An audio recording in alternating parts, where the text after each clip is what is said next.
Tonight, we discuss the exciting conclusion of the first season of Citadel. Then we discuss whether or not we still are enjoying Silo, and whether or not we're going to bother with Season 3 of DS9. All this coming up right now on The Writer Brothers.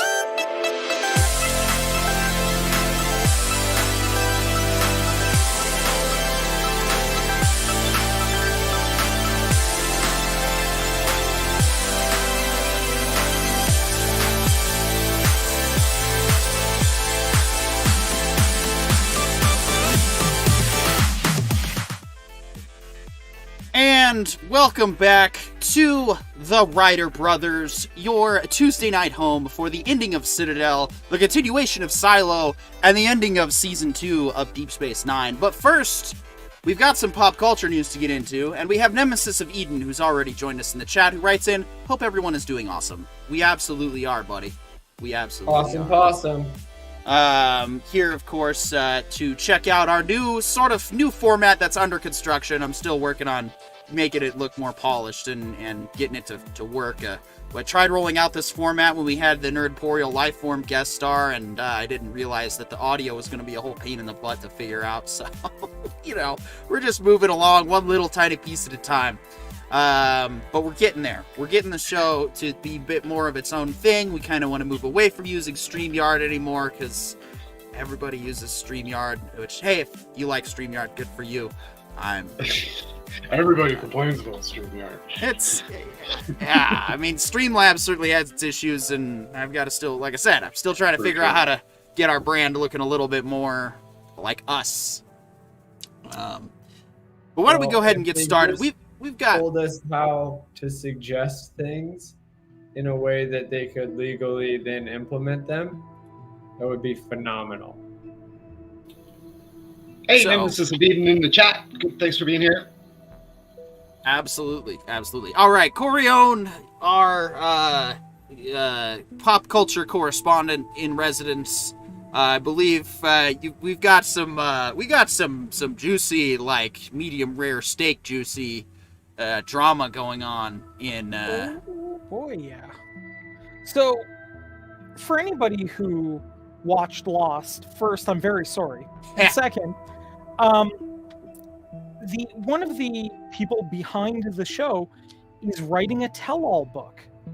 Now, in it are some of the things that we all, kind of expected, that, they really didn't have a plan and that the showrunner was kind of terrible. But they go further in that the two showrunners, Lindelof and I want to say Kreese, were apparently quite racist, quite homophobic on set.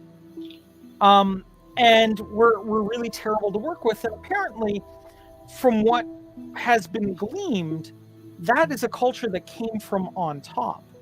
Now, how far on top, we don't know exactly yet, but there is rumors that it is going to touch on Lucasfilm as well, and their boss's interaction with Lucasfilm, which means it's going to touch on J.J. Abrams. And if it touches on J.J. Abrams, that tends to mean Kathleen Kennedy might have been involved. Wait. And what? Go for it. The Messiah of both Star Trek and Star Wars is a racist? No way! But he looks so cool and fun and quirky on set. Well, JJ can't be bad. Well, now you see, here's where things get really off the rails interesting. Good friend of the channel, Kamran Pasha, posted on his Patreon, which you should all join, by the way. Yeah, you should. I do want a quick shout out. Cameron did apparently like what I compared Lost to, or what I called it, rather. Yes. I don't know. Oh, did you see it in the Patreon? Of course I did, man. I live in that Patreon. With- You with- all visited. I was born in it. Well, raised I'm in it. just curious. Do you agree with it then? Oh yeah. Agree with what? The unfunny British humor, unfunny random British humor. Yeah, That's lost exactly in a it. nutshell.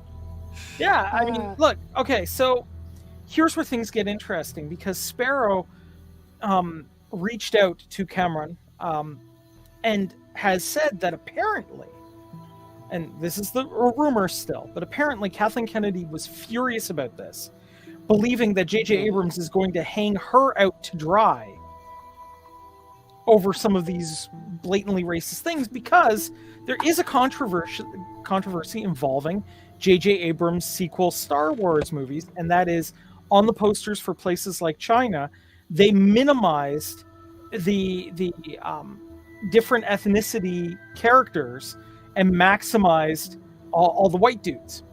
So the theory goes that JJ is going to hang Kennedy out to dry for this. Now, this wouldn't be something people would kind of put together, but when you start like pulling out the red twine and billboard post-it board conspiracy notes here, at the time, the head of ABC was Bob Iger. So Bob Iger would have had to give his okay for this book to come out, otherwise it would have gotten a DMCA takedown. So Bob Iger, as we know, recently intentionally humiliated Kathleen Kennedy and getting her to be publicly outed as a racist, sexist, or homophobe in LA would be it would be the killing blow to completely remove her from anything ever again in Hollywood. She would become a pariah. So is this Bob Iger's masterstroke to finally remove Kathleen Kennedy? The book comes out shortly. We will find out. Stay tuned, everybody. Oh, and Henry Cavill posted an image to his Twitter about the upcoming season 3. I think I have a copy of that. Can we punch that up? Facts.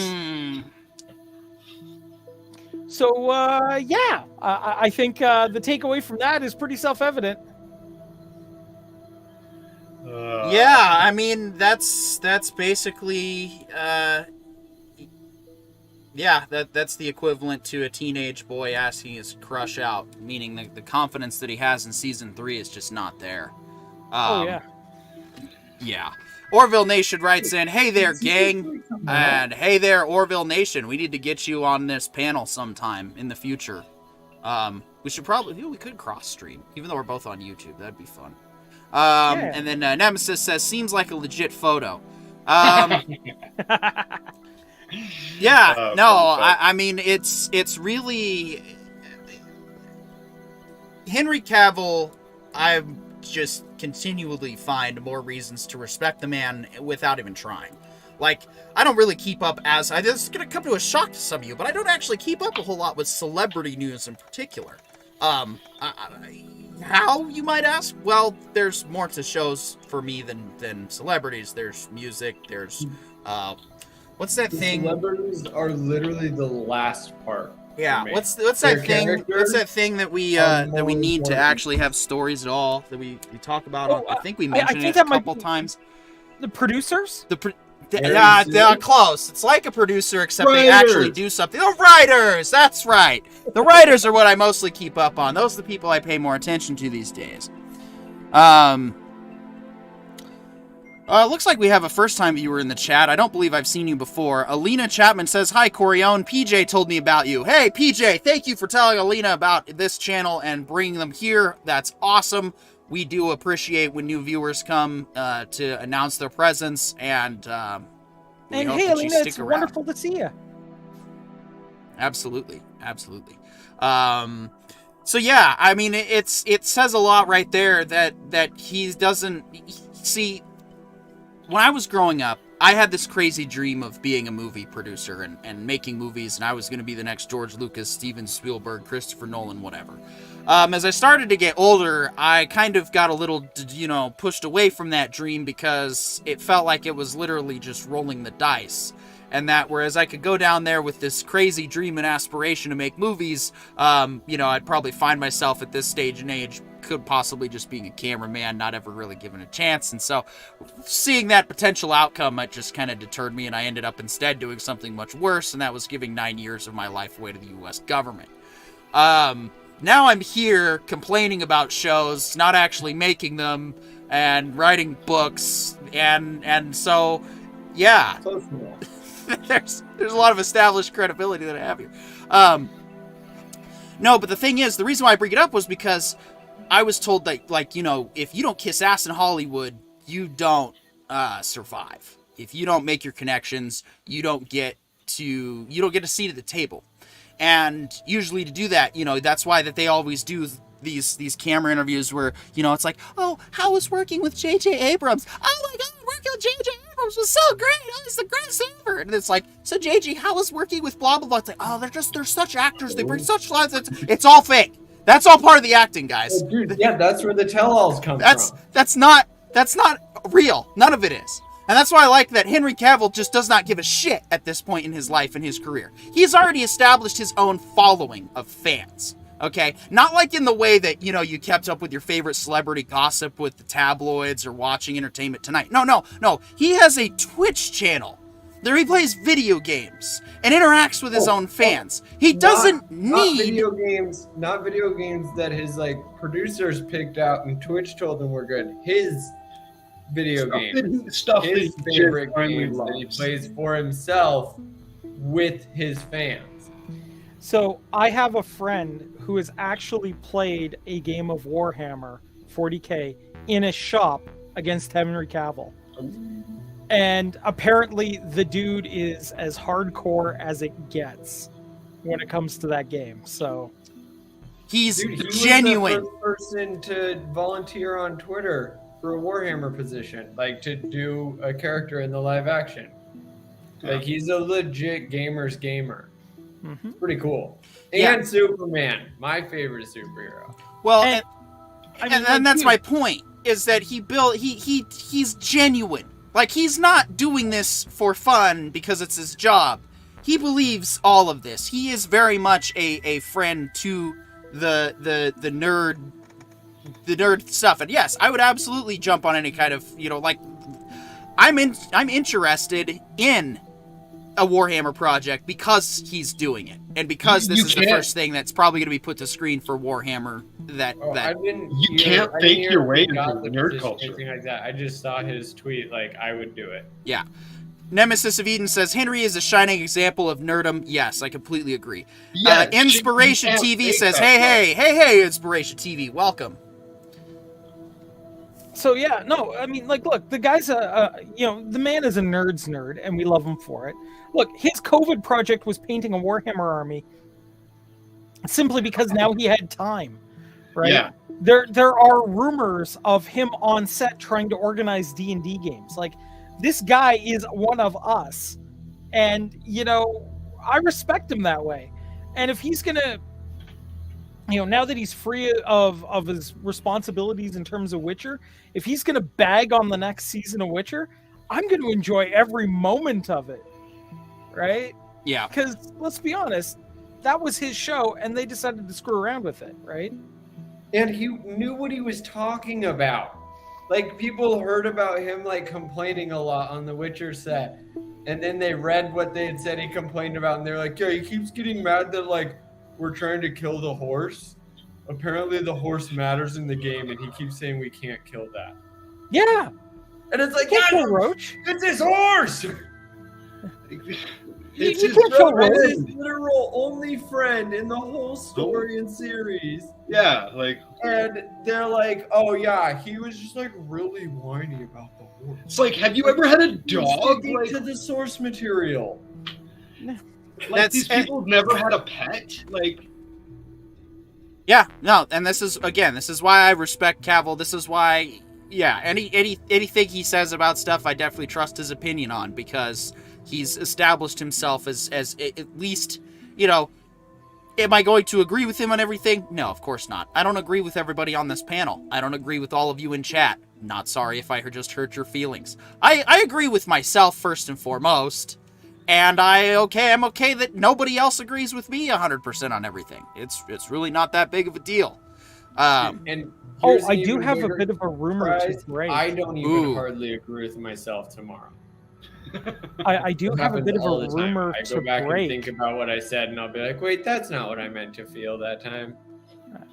Guys, I do have a bit of a rumor to break about Henry Cavill and the Warhammer 40k project. There are... it's still rumor, okay? I want to make that clear. It's still rumor. It may not be it. But they think they know who Henry Cavill is going to play in the Warhammer 40k series. And if this is the case, it will be absolutely hilarious. For those who are Warhammer 40k fans, when I see this, they're probably going to laugh, but here we go.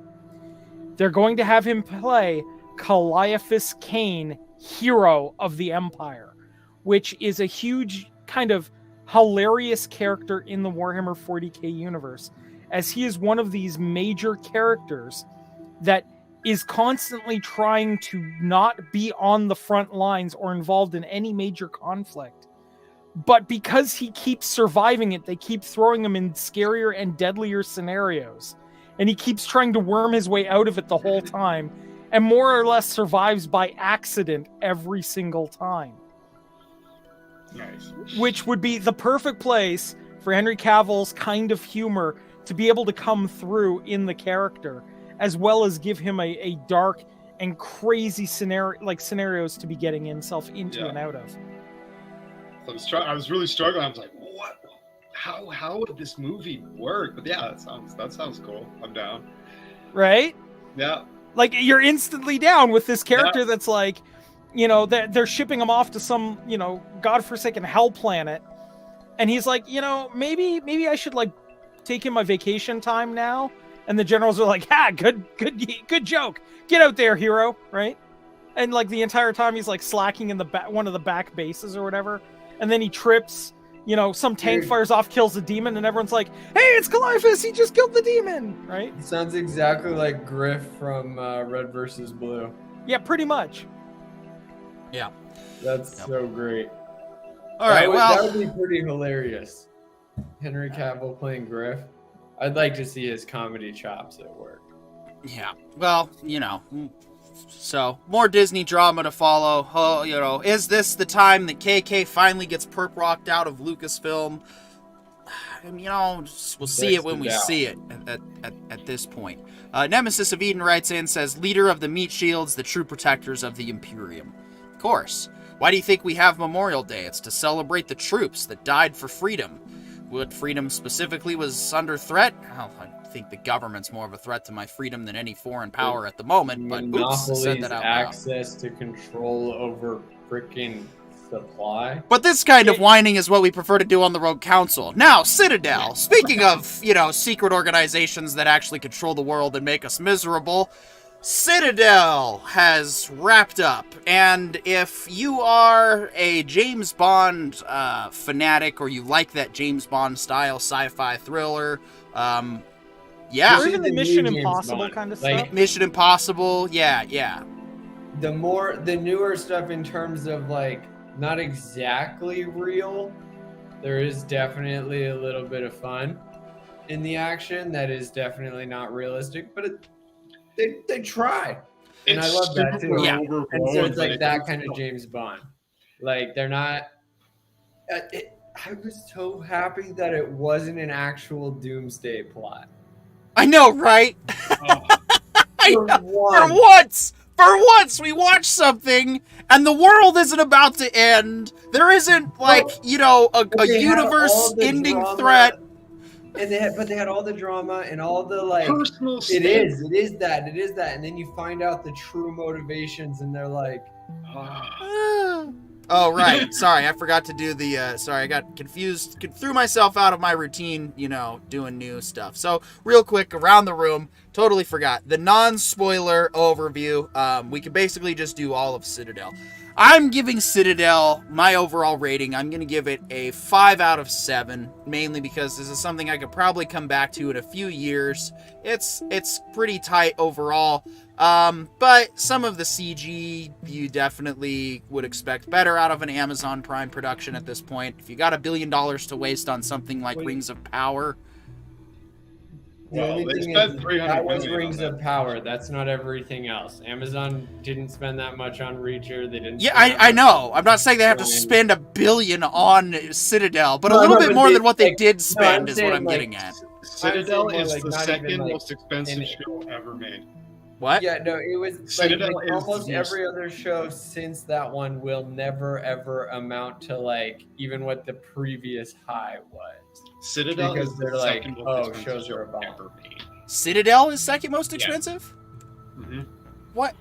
What did they? Yeah. I mean, they had Yeah, some no, practical effects. I'll give them that. It But cost $300 million actors. for 6 Yeah. episodes. huh? 300 million, 6 episodes. Yeah, Huge. that's a lot. Okay, Well, then in that case, it was Parker way Lewis over budget. stands. I thought it was maybe like $1 million or $2 million. No. Nothing. $1 million? $300 No, I million definitely thought it was in the for 6 episodes. 150 million. That was my guess. But I guess, man, good CG must be just getting more expensive. Or I don't know. It I wasn't think- terrible. It just wasn't super like. I don't know. It was think- obvious to me. Unlike Citadel, which is blending, their composites are like almost as good as Star Wars right now.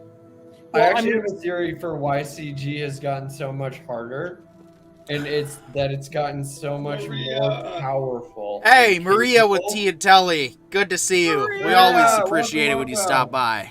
We Um, need you I to stop think- by on this panel though sometime. You know, Yes. I'm just going to put this out there. You know, it could have been a $150 million budget, actually, with the other $150 million maybe going to the Russos to give them the work equipment that they need, shall we say? It As it I was tap my $100 notes. million over budget. They like changed like directors. They came in and did a whole bunch of reshoots and shit.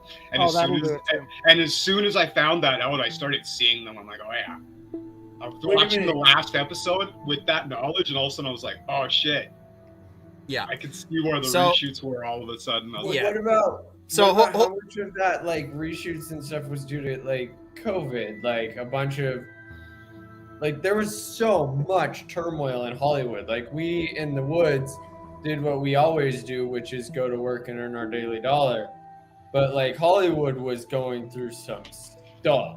Yeah. You know, Nemesis there of was Eden so says- many of them like saying they were locked in their closets for years, and like they all just had the Harry Potter childhood. So like, how much of that played an effect into those? Yeah. reshoots? Nemesis of Eden says, "Hail at Maria with T and Telly. Hope you're doing awesome tonight, bro. She's hanging out with us. Of course, she's doing awesome." And of course, Maria I made confirms. Oh, okay, hold on. You wanted that? Oh, sorry, my bad. I saw the thing. I thought it was ready. My bad. So what is this? Oh, this is your formal review, Skogly? Yeah, this is the thing I found on Forbes. This is from Forbes.com. I thought Oh, it was okay. interesting when I was trying to figure out what the deal was with this show. Yeah. This is where I found out it's made by the Russo brothers. It costs $300 million. It's already renewed for season 2, and they're formulating spin-offs set in Italy, Spain, India, and Mexico. Doing a complete unknown IP starring 2 unknown actors. Yeah, I know. I didn't even... I'm usually really sharp with recognizing people, but like this last month, I'm just like, right? I'm like, It happens. Game of the... Oh my god, it's Rob Snow. What's wrong with me? Or Rob Stark. Rob Stark. Yeah. Dude, Yeah. all 6 weeks. Oh my gosh! I could can't not believe it. I'm remember his like- character name. Yeah, man. Rob It's- Stark. I was like, holy dude, fuck. it's Rob Stark and the girl from Quantico. Like it's kind of dope in that regard, right? Yeah. Yeah. Like, Yeah, would they be- Maria with Tiatelli writes in, if I missed it, I'm watching Citadel. I like there are a couple of things that drive needs nuts, that drive me nuts, I'm guessing. But all over a fun show. Yeah, that's pretty much what I'm, so yeah, we haven't set spoiler alert yet, so let's just keep up with the general. So John, why don't you go ahead? I'm giving the overall rating of 5 out of 7 for me. Definitely worth watching at least once. Not sure if I'll go back to it yet though. And who knows? The subsequent follow-on shows could eventually change my mind as well. I think, yeah, I think I'm just not too pleased with it because it's 6 episodes. Like, what do we? I'm sorry. So we couldn't do 4 episodes. That's like considered a mini series. This is like an extended mini series, or yeah. I don't count this as like a real season, and I'm really getting tired. I mean, the 10 episode seasons are painful enough at times. Now, at least the give with those 10 episode seasons is that we get high production value, which okay, that's is what it is. But now we're down to 6 episodes, still about the same production value. And actually, for this show, most of the episodes were about 45 minutes to an hour, so we didn't even really get full 6 hours out of it. It's really just a long movie. Yeah, I'm putting this out there right now, and I think we need to start this in Hollywood. We need to make producers aware that everyone believes that the length of the series they produce is directly proportional to their endowment. So the shorter the series, the shorter the stamina. Yes.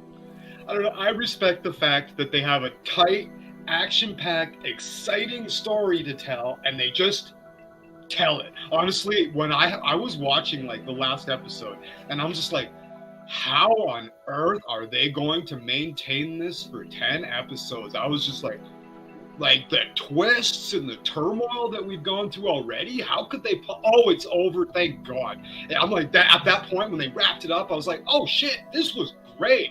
I really enjoyed it. Yeah, and I'm glad they didn't drag it out. Yeah, well, I think for this. For this particular show, I'm also going to say that that's kind of similar with regard to Picard Season 3. I've got a friend out there who hates delayed release with a passion. And this is one area where I'm like, you know what? This probably could have been done to either drop all at once or do 3 episodes one week, 3 episodes the next week. I think I probably would have enjoyed it a bit more for that. I don't know why. I'm just really more excited to talk about Silo. But all right, let's finish up our quick ratings, and then we can get into spoiler territory, and then we can get on to Silo. So, John, why don't you go ahead with your? Yeah, I would definitely. I like 5 out of 7. I would say this one for me is like just a little bit under Casino Royale. Actually, I do want to add a little bit real quick of context for my rating as well. I will say this is also, there's a little bit of personal bias injected in there too. This just isn't my favorite genre personally. I can enjoy it and I like it, and objectively speaking, Citadel is good and worth your time. But yeah. Yeah, it's definitely like a fun one. It's not for everyone, but it is for every action fan.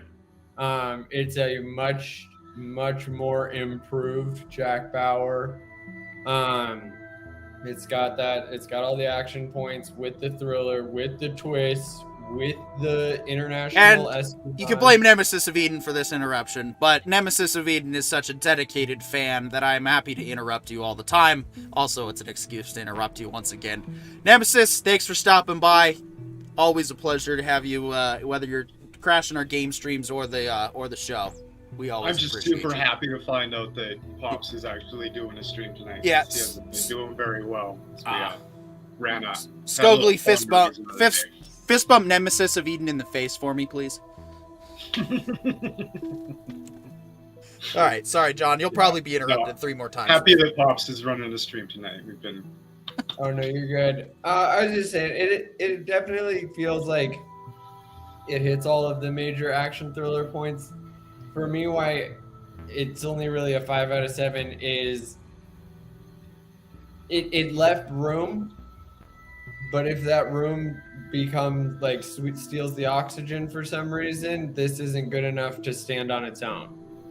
Like whatever comes next has to be better and tighter, and then this will stand even better because it is good and it did work and it was succinct, but it was so short.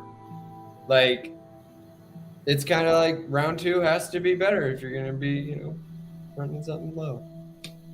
Yeah. Maria with Tiatelli writes in, Oh wait, actually, Corione, why don't you take that one? Since since you seem to be the subject matter complainer about this particular subject. Yes. So, Maria with T and Telly, I'll tell you what I don't like that drives me nuts, and it's not a spoiler. It's when they keep turning the camera upside down all the time. Once in a while, fine, but not all the time. Maria, I've been complaining about these aileron rolls since the first episode we started talking about this. I'm 100% with you on this. It's my number one complaint other than the length of this series. Yeah. I'm glad it was short. Well said. That's what she said. Well, I was about. Oh, don't worry. I've got the line for you that I'm sure is going to get clipped by PD and turned into a short. Pun intended. Absolutely. All right, H3, real quick, your non-spoiler overview of Citadel, and I guess your overall rating. I liked it. It's definitely had my interest for most of the season, despite only being 6 episodes. I would probably also give it roughly about a 5 out of 7. There were definitely some twists and turns that I didn't see until quite literally the very end. I'll probably go through and watch it again, but it probably won't be anytime soon. But it was entertaining, to say the least. All right, Corione, what about you? Your quick overview. So, there are some characters here that are very, very well done. There are some wonderful twists and turns along the way. I think it suffers a little bit by not having the discount Merlin play a more prominent role. I feel like I have to agree with that. Actually, that's a good point. All right, I feel like if you let him chew the scenery a little more, it would have turned out to be even better. That being said, I'm going to give it a 5.5 out of 7. I would give it more, but as a buy guy, the length of the series mattered a great deal to me, and I found the length of this one disappointing. I mean, Kenobi sucks in more ways than one, but somehow I think maybe 4 episodes could have maybe helped that show a little bit. Dave Cullen says that Picard season 3 was stretched out too long, and I'm like, I don't know. I think that filled a good 10 episode, reunion special. Picard was a good length. We could have taken that one farther. Kenobi was too long, and it needed to be thicker. Is all I'm gonna say. Yeah. It did. Yeah, needed to be more robust. Needed some more character growth. For certain characters to have been more likable, a little bit more gravitas. It needed way more tendrils that made it seem more connected and flowing. Yeah, I'm not into that. Didn't have enough. Citadel needed to be. What we're trying to say is Citadel needed to be a bit more inflated, a little bit more longer, girth. A little bit more girth, a little bit more. Just I hear the Swedes make more. a pump for that. I'm just saying. Stop Less back, chicken baby. kilo, more normal. Yeah. So, Corios, you said 5 out of 7. Anything else to follow up before Scogli gives his quick out of 7? Go for it, Scogli. I came into this super skeptical. I just everything in the first couple episodes was like super overblown. I was getting like Fast and Furious vibes and shit. And even still through the whole thing, it's all kind of silly, but it takes itself super seriously. And I just kind of had to take a step back and just accept the fun and kind of the grounded absurdity, because the dialogue and everything, the characters were actually really good, and they grew on me more and more over time as the big twists revealed more about what was like actually going on in the last episode. The big twists and the big reveals hold a lot of emotional weight, and then it's over and I'm like, oh shit, and then it's like this is an entry point to an expanded universe that they're trying to come up with. I'm like, oh, okay. Looked it up, figured out who it was made by. I'm like, oh, this all makes perfect sense now. And all in all, man, I'm surprised. I really enjoyed it. And yeah, if you like fun, over the top, it's not as overblown as Fast and the Furious, but it's kind of in that direction. Not nearly, but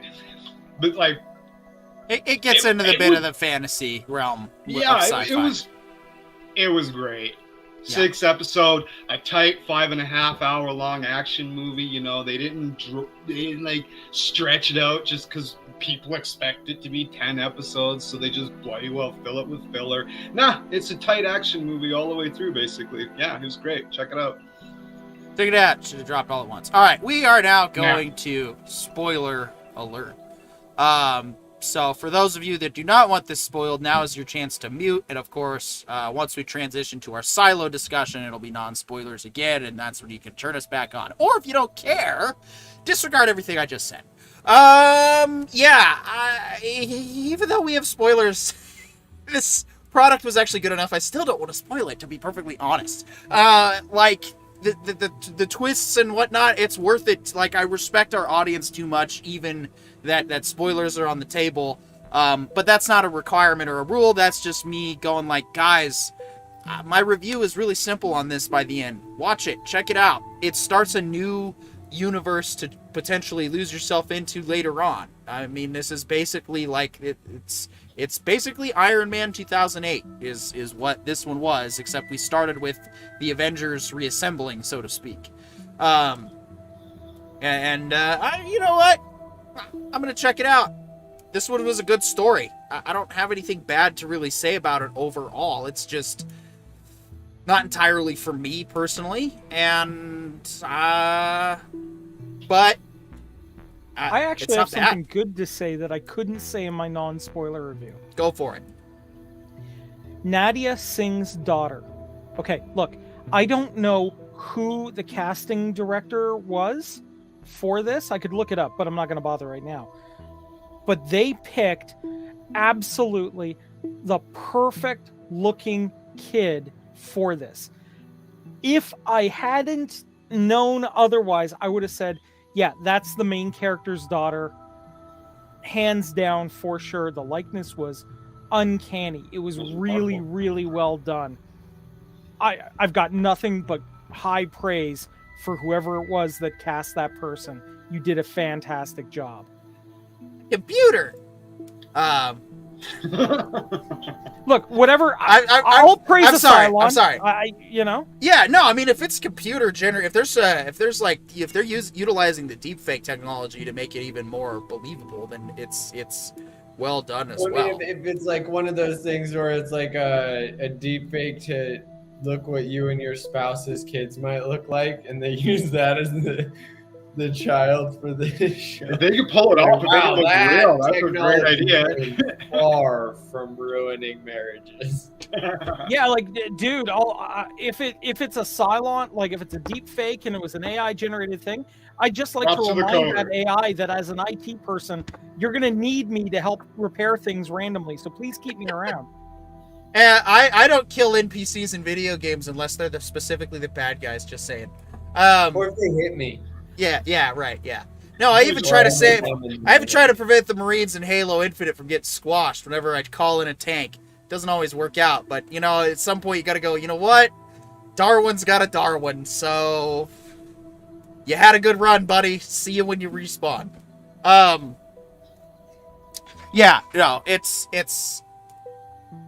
just check it out. That's pretty much my review. So if anybody have any final pieces on Citadel at this point, I mean, it is a pretty tight and straightforward story. There's a lot to enjoy. Like, it's worth it. It definitely had all the veins. It, like, every little piece that felt like it was a wild piece, or like there were no loose ends. The whole thing ended up wrapping itself up in such a way that it didn't destroy the future. Like, it literally left everything open-ended without like actually resolving itself, but also resolving itself, because it turns out the main question from the whole beginning was, who is Mason? who is the bad guy and why are they doing what they're doing.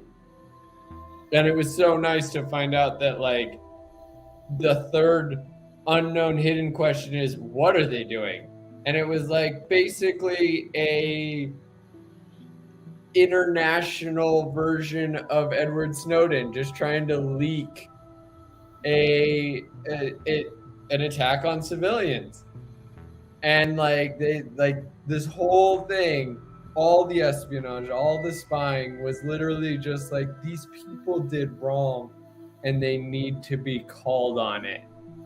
And we're going to scare them into submission because they literally run the world. Yeah. Like if this wasn't a deep state, look at yourself. Because like we all know you think you're heroes. But like look in the mirror. Look at your history. And like that's the big thing. Like same to the CIA, you know? I like that. Like that's to me, like if you're gonna deal with something that's a very hot topic like international espionage, like spies and governments and stuff like that, if you're going to take the time to make this super complex story about a woman getting revenge on a government for them killing her son, all because the government had bad targeting information, like, what a twist! Because she went ham. She obliterated this world's version of the CIA. That's it, man. Hell hath no fury like a woman scorned, man. Or in this case, I guess, badly burned. Yeah, exactly. Yeah, so no, definitely. The Writer Brothers, it looks like this panel for May 30th, 2023, it looks like we all recommend Citadel. All right. Yeah, it's worth it for the time investment. Moving on now to what is the greatest show on television at this time. Silo on Apple TV. Again, if you're waiting for this one, all the episodes to drop, great. Then I'll just tell you right now, my review is that this show is still riding a solid 7 all around. I don't have any complaints whatsoever. If you were not happy with the latest slew of content from Star Wars or Star Trek, and you want to see what competent character writing looks like I've said it before, I'm going to say it again every single episode that we talk about this show. This Silo is just basically showing Star Wars, Star Trek, and literally anything else that's doing badly, how to do it correctly. We have a female lead that I personally really like a lot as a character. I relate to her in a lot of ways that I didn't think I would just in my own life. And that's, you know, she didn't need to be a British descent male with a beard and long hair and a silly hat for me to relate to her as a character. So it just goes to show what happens when you actually write a competent female that's not being at all pandered to or made to be more than something that she's not. Yeah. An unrestricted character. When you're writing a character because they're a character, and then you find the person to fill the actor's role, whoever, female or male, I think that's something Battlestar Galactica did nicely when they gender swapped. It's like, no, this person just played better. It was and it's like literally take the sheriff and give her a lightsaber, and that's you already have Rey, but better. This is Bo-Katan's sister. if Bo-Katan's sister was better. The point of it is not to make an exact comparison, John. It's more so to point out the fact that if you write a competent character, then people are just going to like that character. I like all of the characters in this show. That's why I bring up Bo-Katan too, because Bo-Katan was a competent character across all of the series. Okay, so guys, I've got a really easy way to sum this up so far. I thought initially Silo was going to be like Fallout from Wish, you know, so which, hold on. If you do like Fallout, by the way, so Glenda, if you're out there still, you will absolutely enjoy this show. Yeah. So when it would be like if you ordered the Dragon Balls off of Wish and you got this, or you were expecting this from Wish, but what you got was an actual freaking Dragon Ball. right? That's the best way I can describe it, right? It is, like that rare moment where you order something cheap, and figure it's going to be a cheesy knockoff, but you get something absolutely amazing. And you go, wow, I was not expecting this. I am so glad I hung in for the show. It's almost Not like only I know what I'm talking about. If you're a fan of Fallout, now you can go to all your friends and go, guys, there's a movie adaptation. Yeah, it's like I would not be surprised if Because- this turns out to take place in the Fallout or even the Borderlands universe. Like, Well, no, like this is the in between Fallout universe, like when they're still in the silos. But then on top of that, like, shout out to Bethesda when you're coming out with Fallout 5, like now you have a ton of proof of concept, so you can skip a lot of things like your audience may or may not understand. Now you know they will. Yeah. Because like this show is killing it. I started finally watching season 3 of Ted Lasso. And I noticed that literally on Apple it goes Ted Lasso, Silo, and then their new show Platonic. Like this one's really good. I think it's funny Corey called it Wish, but like Apple has yet to disappoint. Like, Foundation. Okay, I okay. love Foundation. I've watched it 4 times. I'm guys, impressed. Guys. Here's what I'm saying. Like, that's what I initially thought we were getting. I thought we were getting discount Fallout, but we were not getting discount Fallout. Like, this was, task failed successfully, right? Like, this was, I'm going to blatantly rip off Fallout. Hold on. No. It's not I'm going to blatantly rip off Fallout. I'm going to take what's good about Fallout and make it so much better. Oh, yeah. To me, honestly, I doubt this is true. And I'm not trying to be, like, mean to the writers, but, like, part of me thinks that, like, this dude was stuck in the pandemic replaying Fallout 4, and he was like, I bet you I could write that story. It's based on a book. Like in the first 10 minutes, he's like, I bet you I could write what goes down in this silo if they all got out. And then he did, or she did. Whoever wrote this, like it's such a, I know this works, but here's how. Yeah. No, it was, look, this is a fantastic ride, okay? And I'm enjoying the ride so far. The only thing I want at this point is I want one throwaway episode where it's like the current sheriff has like the Andy Griffith Show episode, right? Where she's just, being a small town cop for a change and not like dealing with massive conspiracies and shadowy judiciary systems or anything. No, she's just being a regular sheriff in this, small town effectively and being like, now you boys get out of that water reclamation system or you'll break the chip kind of thing, right? Like, I kind of want that moment. And, that's all I'm missing at this point from this series because it's got everything else I could ask for. Well, yeah, because the show does a very good job. The actors and the scenery, everybody does a fantastic job of making this world so believable. And it's when somebody pulls off a feat of strength or whatever, it's been established that they're fully capable of doing that in a realistic way. Yeah, exactly. And so, yeah, no, solid 7s around for me for this show, just from everything. I have not found anything that I strongly dislike. It's amazing how it comes off as, oh yeah, here we go, dystopia, and yet you realize, oh no, this is a dystopic utopia. Everybody's already happy and functioning, and everybody lives their peaceful lives, usually without any incident. But now things are unraveling, and now mysteries are being added on top of mystery. At first, we come into this show going, what is going on? And now I'm like, I don't really care. Just take your time. This stuff down here is actually really interesting. Yeah. I think, Parker, what you described when you called it a dystopic utopia, I think you described normal. Like that's like it's such a perfect display of normalcy in terms of just humans being human. Yeah. Like none of the things that they're doing is stuff you or I may do anytime. Like water reclamation, like there's a place that does that somewhere in my state. I hope, right? But like at the same time, none of their jobs matter as much as like because they're humans. It's like, no, I feel like if I met her on the street or I met him on the street, they would still be the same kind of human. They just wouldn't be stuck in a silo.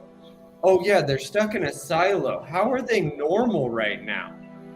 And that to me is like what keeps making this so fun is like this whole world just seems okay. Like they're getting it, they're surviving in borderline thriving, but then you remember like no, they're also in some form of a fallout shelter.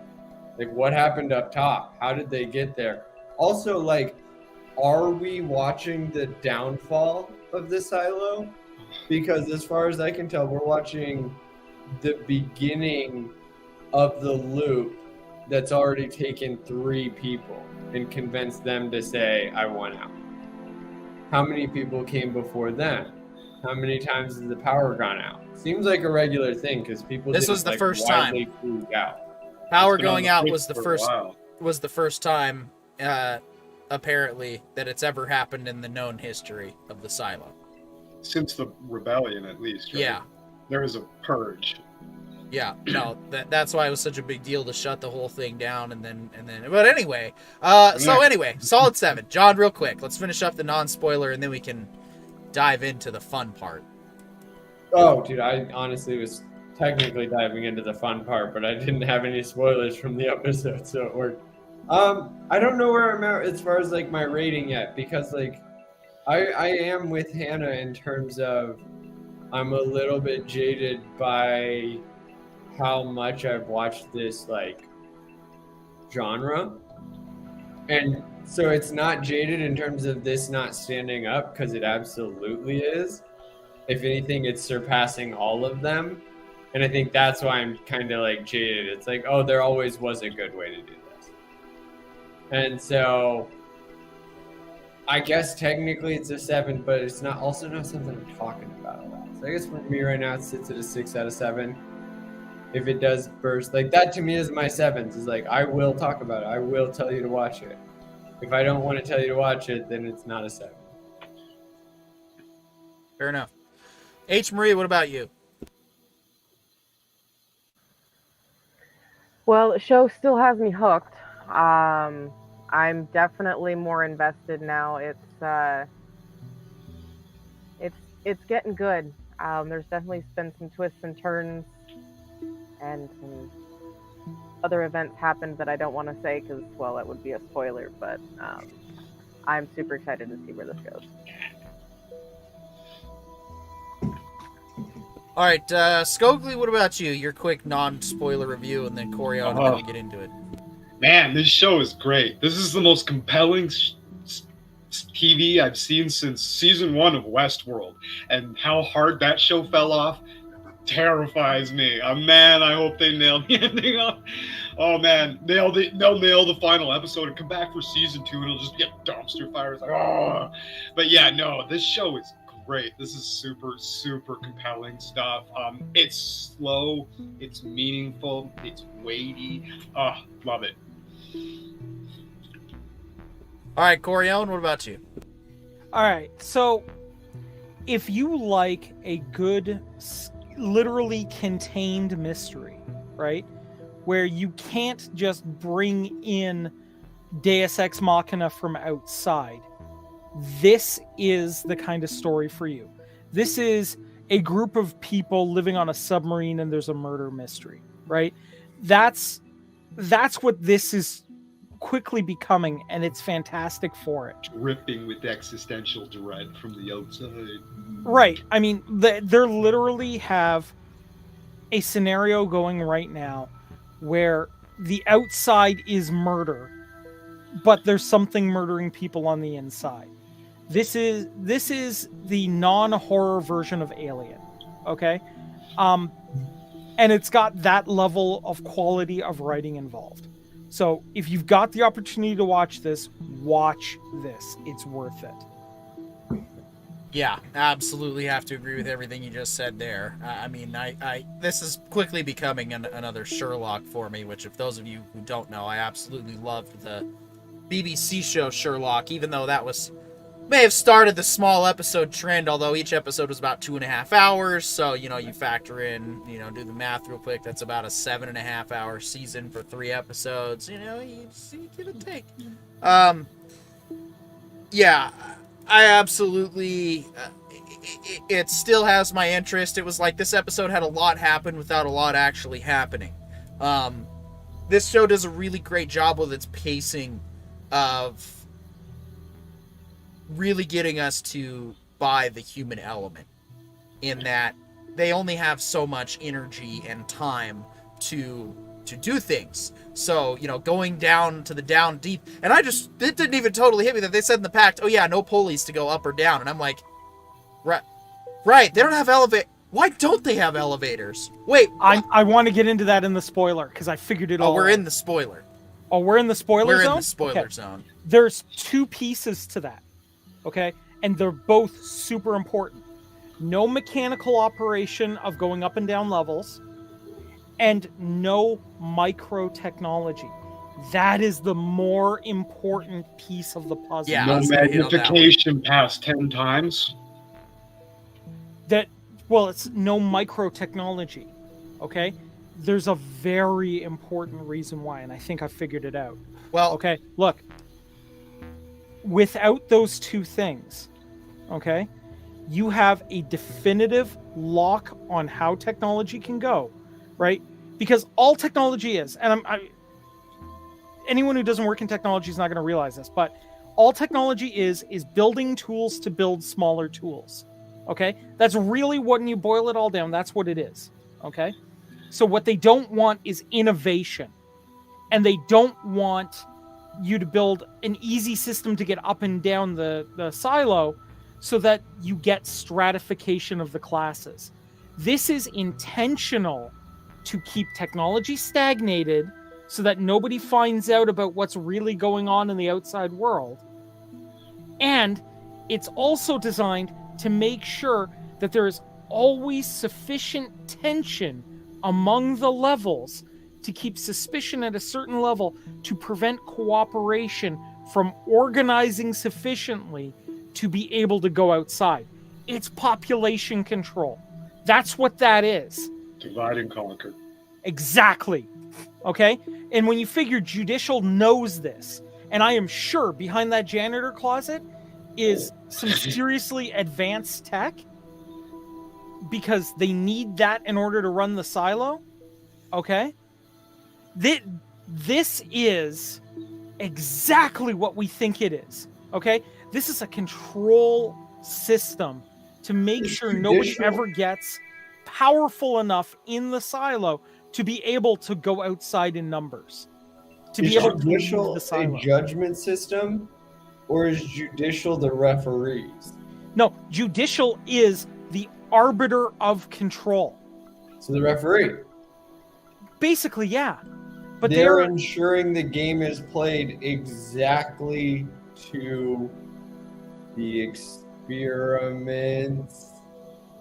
There you go. Fallout, welcome back to the discussion. That's it. Fallout has entered, what is it? Has re-entered the chat. Vault Tech has re-entered the chat. Like, I'm telling you, this is what's going on, guys. That's the only thing that makes logical sense. Is they're intentionally limiting technology and intentionally limiting cooperation. Without well, that's something that we've been discussing since the beginning. I love that, like, it's something I said at the jump. Like, there is no headcanon. There's just soon to be proof. Yeah. Like, you've been talking about that, Corion, and we've all been, like, talking about the attachments to Fallout, but, like, these different mechanisms of control, while also the main issue of consent. I was thinking, what if what we saw as them dying in the suits was actually a paralytic? And so what it did is it froze them for 24 hours so that the camera could get a day-night cycle. But then as soon as, like, that day-night cycle was done, the body's removed. But I can't remember. What was the issue that caused the power shutdown? Was it internal or external? Oh no, internal. that was internal. That was a Didn't fan she- blade in Didn't the she power kind of plant getting sabotage screwed it a up. little bit, actually, when she was really mad? It was on the fritz, but she went down there and, like, hit it with something, did she not?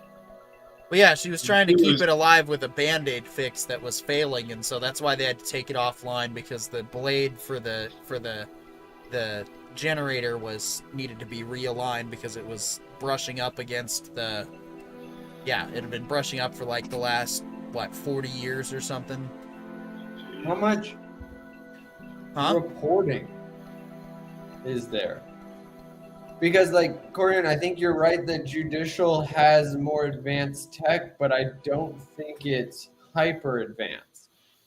Like, No, I don't think they're it's- sitting out there in the Matrix. I think they're sitting out there with maybe like a MacBook and micro cameras. They're Yeah. like the, But it's weird they're that the- sitting there with technology that they don't understand, like, at all. It's Oh, that weird that too. the camera day and night cycle not only changes, but that there's certain cycles where you can see the open sky. And now somebody's mapping the stars from the camera's vantage and noticing that there's different patterns of the stars, and yet they have no idea what it is because, they've never been out of the silo and they don't know about anything outside the silo or what came before. I also really An awesome world building technique, because that's exactly how we came up with constellations. We just noticed they kept changing month to month, and we're like, we should track that. Yeah. I also really like that their discussion over after the sheriff died and whatnot was immediately to figuring out how we can make sure that public opinion isn't swayed and that people aren't panicking and that nobody. And it's like, this looks very familiar. Makes me want to go back to my, is outer space even real theory. Just saying, like, the first thing after, yeah. Yeah, it's kind of amusing that the first thing after a crisis was what bread and circuses can we provide, right? Yep.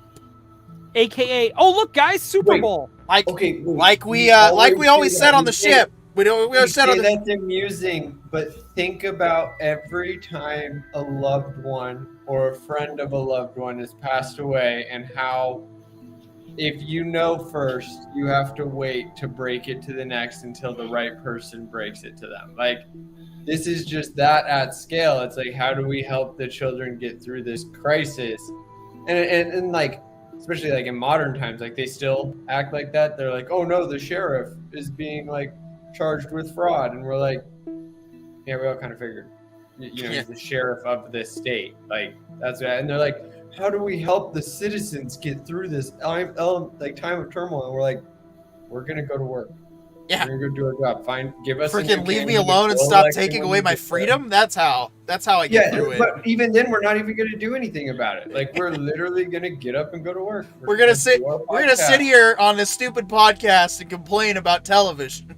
Exactly. So like, there is so much of that, like, because I know, and I know that this is technically a bad thing.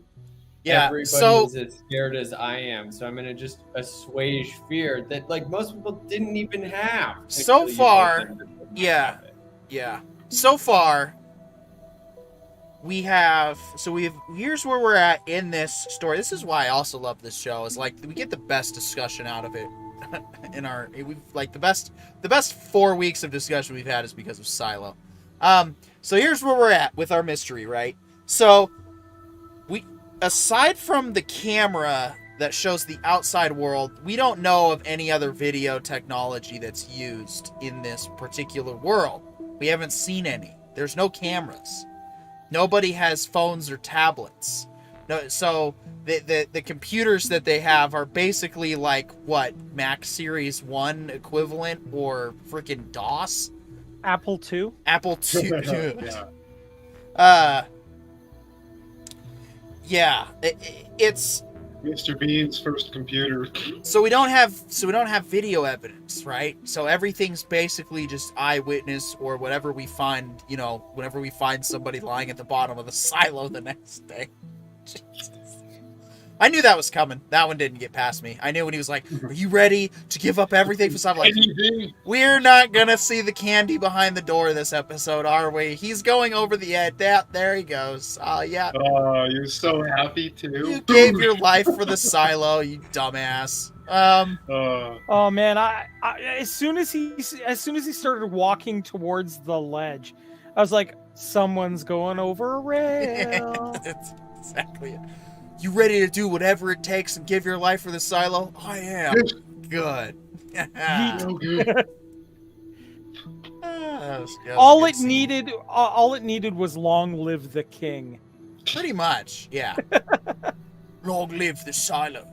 Remember the cat. Yeah. So we got that. That was like one of the most awkward eulogies I have ever had to sit through, and I have sat through The Office when they did one for a bird. I was like, that was very well done. Tim Robbins, he must have like worked in IT for a month or two because I believe it. Like, yeah. He's gone from suave, good-looking jailbreak, criminal mastermind out of circumstance to I'm awkward at conversations. Literal shoes, not literal shoes because their feet are too small, because that's the thing we do is we make jokes at funerals, which actually, now that we're on the subject, I do want to make it perfectly clear. When I die, you are definitely all allowed to cry, but y'all better be fucking laughing and partying and getting drunk and like it's gonna be a celebration. It is expected, even though I'm gonna be dead anyway and don't really care, that you all party. Celebration of life. Exactly. I've been through enough funerals in life to know that I'm just not a fan of funerals. It's all I do. Yes, laughing, crying, and celebrating is what it should always be about. It should be a happy time. The last happy time talking about the happy times. I want the full Viking funeral, including the Viking level party, we'll call it, at the end of the funeral, okay? Like, if there aren't, like, 9 months later a couple of kids born, and, like, a whole bunch of people the next day going, I am never getting that drunk again. After my funeral, I'll be upset. I will come back and haunt you all. I want a Death Star laser beam to light up my canoe when it's time. Just saying. There you go. Yeah. That's the way to go, man. They need to light my coffin out in the lake, like orbital bombardment. Actually, I like this show enough that I almost want to add, nope, y'all gotta eat a piece of fruit and toss it in with my body before it gets mulched into a tree. I liked that little... That was a great pice of world building. I was so impressed with it. Yeah. Send her to the farm. Right. To use that old what do you call it, phrase, and then just put it here and have such a real grounding in like what it means. Well, it's different from what it ever meant before. And like such an ecological world building moment of like how life would have to work in this kind of environment. Makes perfect sense, right? Yeah. Yeah. Circle of life, They're gonna grow into the trees. Why we've always buried bodies. It's just not like we made it more ritualistic and more intense, but like burying bodies is part of putting them back to feed the rest of the earth. Like it's part of the cycle. And even just like animals, they're buried by all the mold and moss and dirt that grows over their carcass. Like that's part of it to that growth in that circle. And yeah, Corey, you're so right. It is such a like awesome world building point, but like it's funny because it's such a critical one too.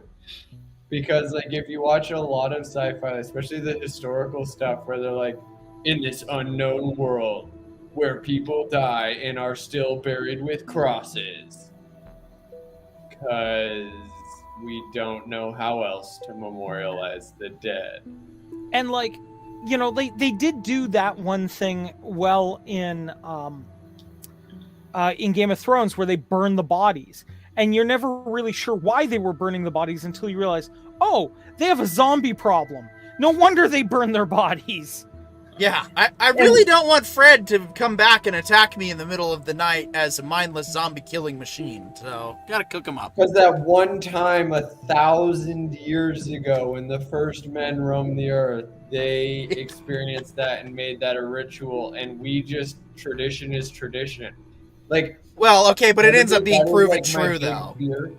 That's like my big problem with being like as contrarian to the real world as I am, is like I don't like traditions because a lot of them feel really made up. But then like Game of Thrones is like, yeah, but Yep. some traditions Orville Nation says prevent night zombie stream, apocalypse. night stream, guys. I mean, we are thinking of going to late night television since it's currently stalled out anyway. But Well, Corion doesn't have the time, so. Oh, nice stream. Oh, okay. So I'm gonna say that you're not leaving then. Thank you. We appreciate the support from reasonable people like you who need to be restored to Twitter so I can go back to commenting on your nonsense and retweeting your nonsense, and you can go back to ignoring my nonsense. Just the way it should be. I have And he's 230 commenting on your comments on his nonsense? I have 231 followers and none of them care. H. Marie. Yes, you've been quiet for too long now. It's time for you to break the silence on Silo. While I break the boy. silence on my new puberty, apparently. No, it's just your lungs readjusting to close to city air instead of mountain. It's disgusting, you and your pollution. No, so Silo's definitely been entertaining for me.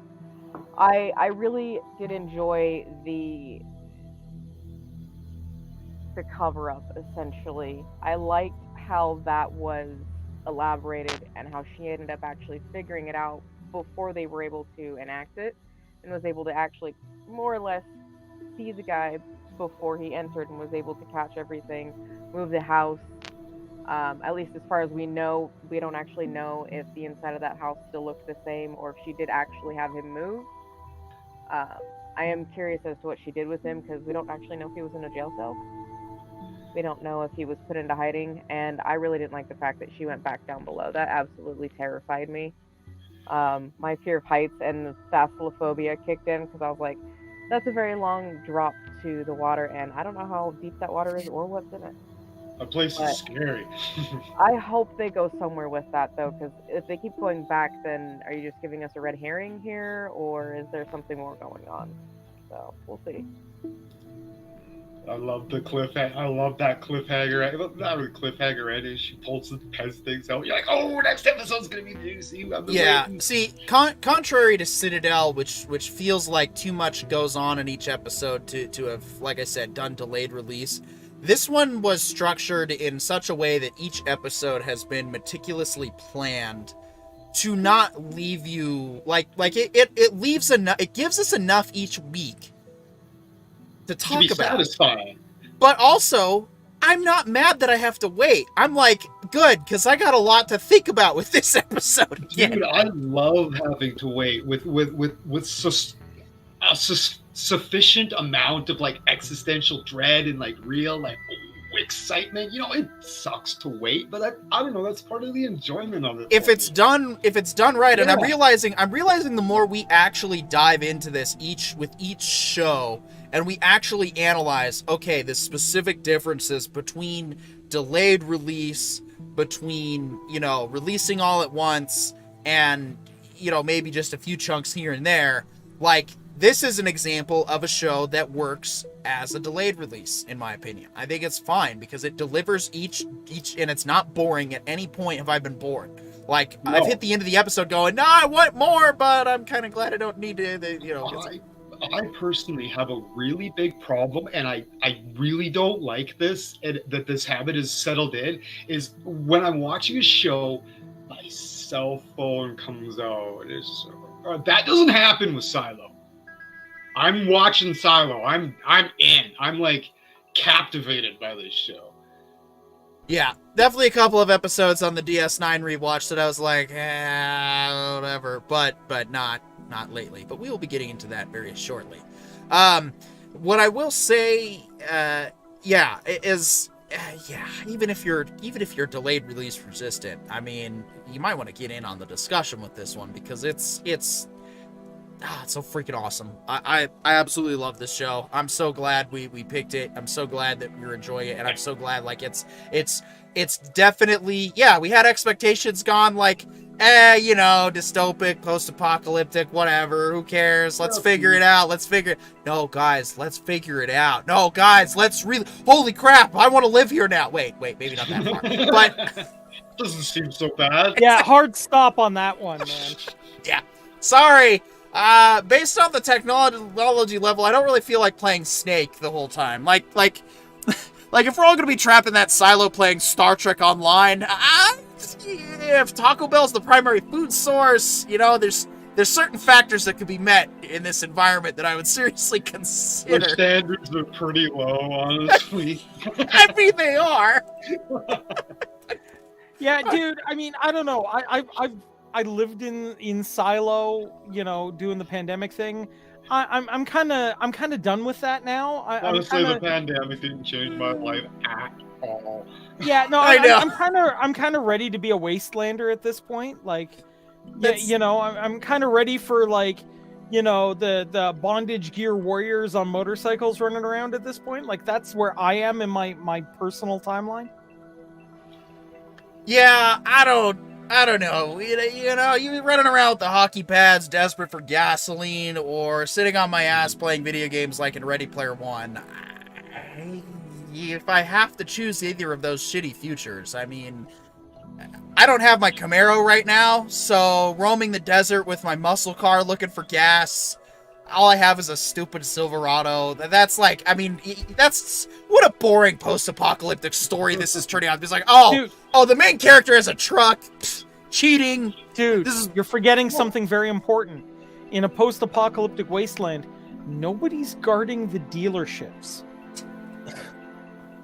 Hey, I'm wandering the desert in a Lexus, dude. Guys, you guys are missing the even bigger one. Nobody's guarding the freaking overstock farms.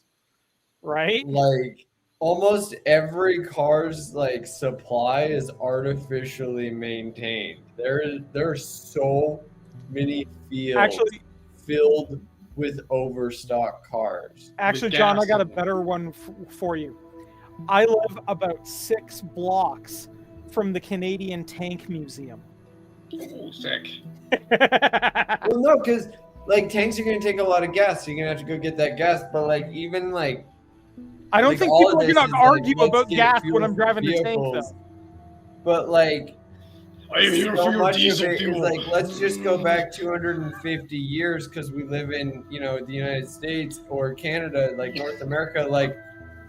I think it's something like 40% of this area in the United States is still entirely untouched.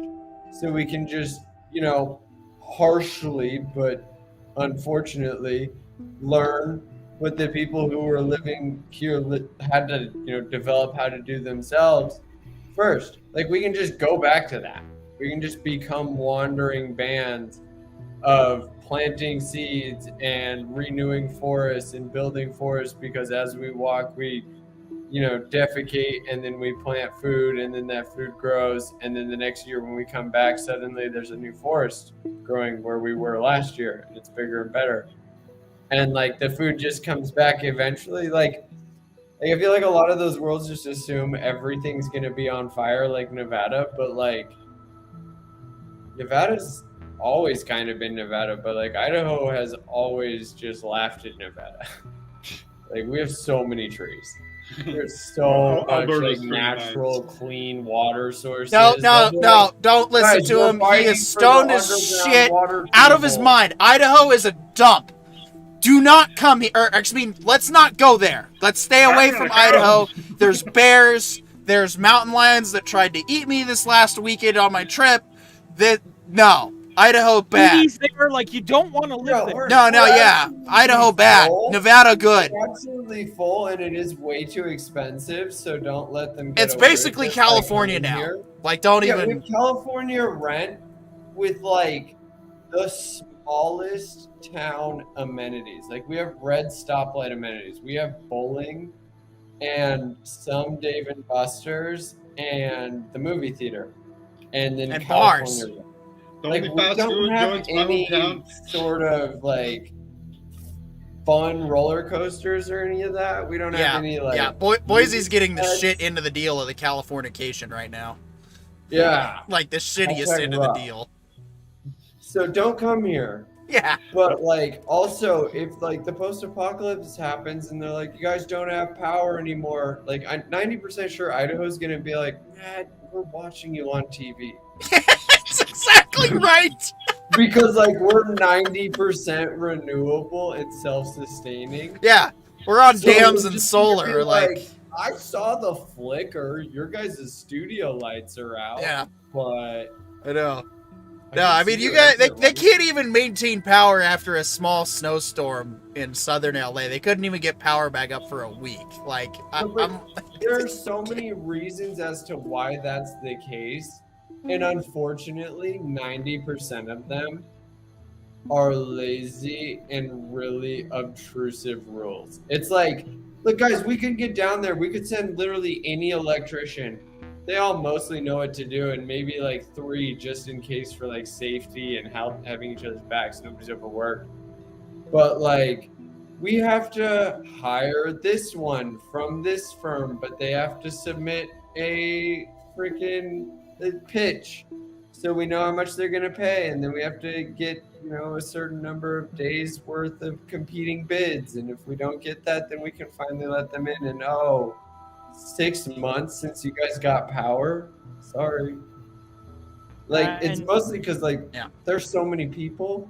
Well, and I mean, one government. Yeah, Like, well, we guys see a need smaller version of this on governments for display. thousands. We see a smaller Many version of this people- display at Silo, so it works. It works out. We get the excuse to talk more government incompetence thanks to this show. Well, Yeah. I feel like it should be whatever the number of people it is to make a state. If that's how many people are in your building / neighborhood, maybe you guys should self-regulate a little bit more. It doesn't work that way, unfortunately. All right, What if we do California have disintegrated so into our Star Trek LAs? Our Star Trek discussion's definitely going to be fatter now, going on from this point on with the season. So we wrapped up season 2 of our Deep Space Nine discussion, and I mean, yeah, we'll of course start with Tribunal, which is of course an O'Brien Must Suffer episode. So if you're into that, definitely one for you. Chief O'Brien is preparing for a vacation with his. Sorry, I keep hearing myself somewhere. I think it's... Oh, there we go.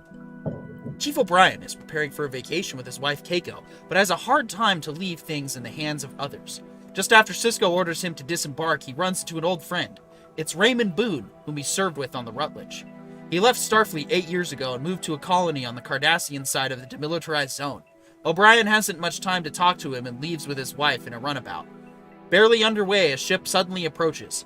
O'Brien is arrested by the Cardassians for a crime. They refuse to tell him what he did wrong and transport him to undergo a trial. After a painful preparation, a Cardassian juror, Archon Makbar, makes it absolutely clear his guilt is already established, and the trial is only a formality. Odo manages to get on O'Brien's defense team as Nestor, while the crew on the station do their best to come up with useful information. Again, shout out to Arnu Teal for such an amazing synopsis. Oh, something important about this episode before we go any further. Do you know who directed this episode? It was Avery Brooks. The captain. Yes, the commander. Or the commander, yeah. Look, this episode is fantastic because it ties into the McKee story arc that you thought we forgot about, but we did not. And is really Cardassia's attempt to explain the formation of the Maquis to the populace by pinning it on a scapegoat, in this case O'Brien. And I mean, you know, we can talk about the Cardassian legal system and how much it 1984 is just so nicely into modern systems, or we can talk about how you know, we believe that, you know, the pact that O'Brien has made with some sort of, you know, malicious space being was that he can fix anything, but he must suffer for it every so often.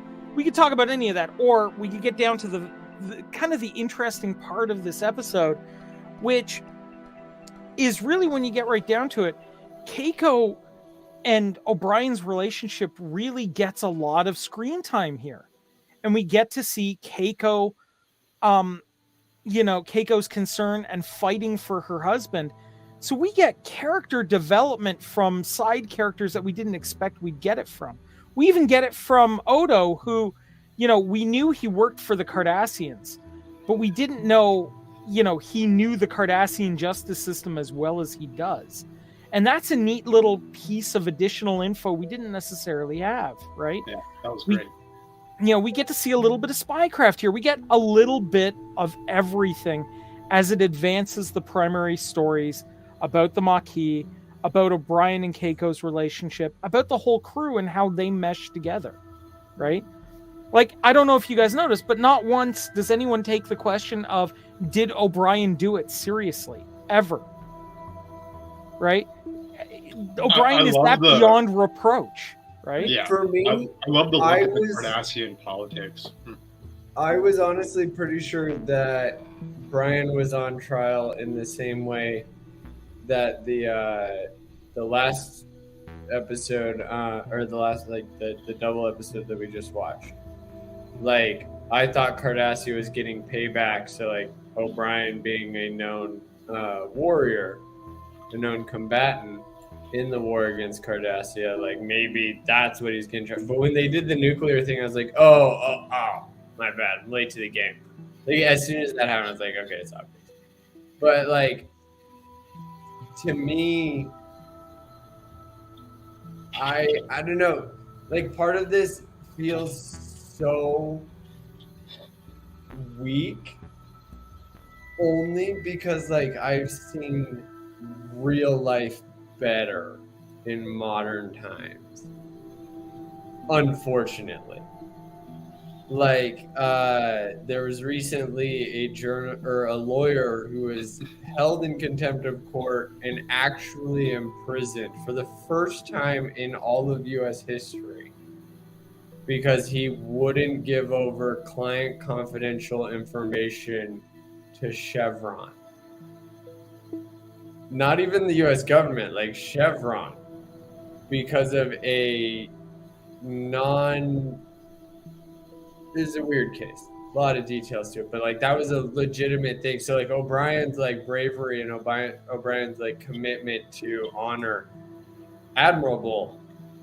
But to me, like, unfortunately, there's realistic court cases that apply, and that's such a weird thing to, like, have to be able to know.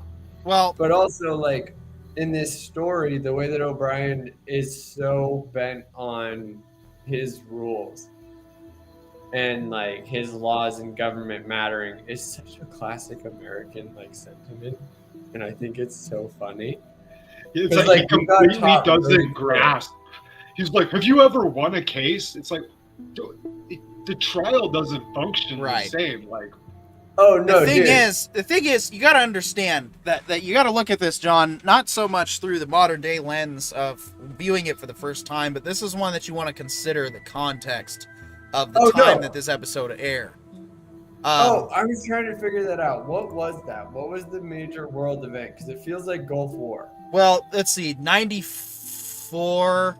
June of 94. I want to say O.J. Simpson was popular then, but I could be getting my dates Yeah, so confused. public accusation that in 94 would have So, also been. this was Impact still from a Rodney King would still be at play because of 89. right. Yeah, the Rodney King riots, which had just finished. I think that was 93. Yeah, so a lot of like guilt by media, you know, like being seen, like because the media blows it out of proportion, you're guilt automatically, and then. But you got to understand. This was the early days of that before it actually became the problem that it is now. This was actually the time that's when. Actually the funniest thing. This has been a thing literally all of America.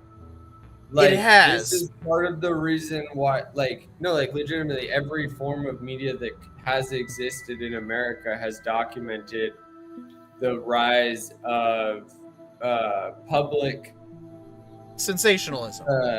Not just sensationalism, but also just like bias, like because everybody knows everything without actual context. Like you can hear so and so was in the room with so and so and they got in a fight and then hit each other, but like you don't know that like somebody didn't say like, and that's why your mom like sucked that much, you know? Yeah. Like okay, maybe they deserve to get hit. You don't know. Yeah. And also like, oh, they've been best friends for the last 20 years and they fought regularly. So like, it's not a hard thing for them and they always get over it, forgive each other, and they're actually good to each other. So like, you don't know context. And that's what I'm saying is like, this has been a running thing throughout history. And that's why I say like, unfortunately today it's gotten even worse than this. It has. Like this was a biased trial with automatic accusations. And then I'm like, pulling out a source that's like, dude, this was a literal corporate sponsored illegal request for client confidential information from the client's attorney. Yeah. And the government was like, yes, Dad. So that's why for me, this is mundane. I know most of the average people are gonna be like, that happened in America today. It's like, yeah, check out freaking Chevron and what they're doing in Panama. That was my point, though, is that the time this episode aired, you could still have some faith and trust in your justice system. Instead, what? If you were white and they thought, for sure. Okay. 80% of prisons are black, and they only make up 13%. Yeah, I understand that, but what I'm saying is that's not. Yeah, you're getting unnecessarily activist. Thank you. Calm down. It's not activist. Calm down. Not on this show.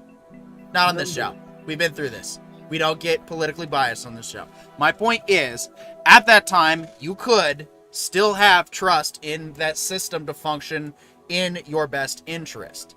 Now we can see that the media has basically perverted justice in not just the United States. Canada's system is a joke now too, because it's now all about theater. It's all about control. It's all about, thankfully, it hasn't gotten to the point where the media has literal control of our justice system like it does in Cardassia.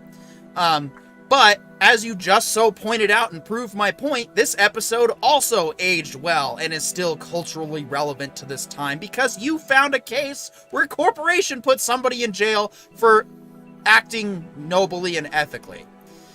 Oh, exactly. No, I love this episode. It was very fun. Yeah. I don't get none of my opinions are meant to be negative. I literally just think like, well, and that's what I'm saying is like it literally just, consider that in 94 to think of a court that functioned the way this one does in this episode, and you're like watching it today going, yeah, that's exactly, this is not, it's a few extra steps missing here, but this is where we're going. This is where our justice system is going.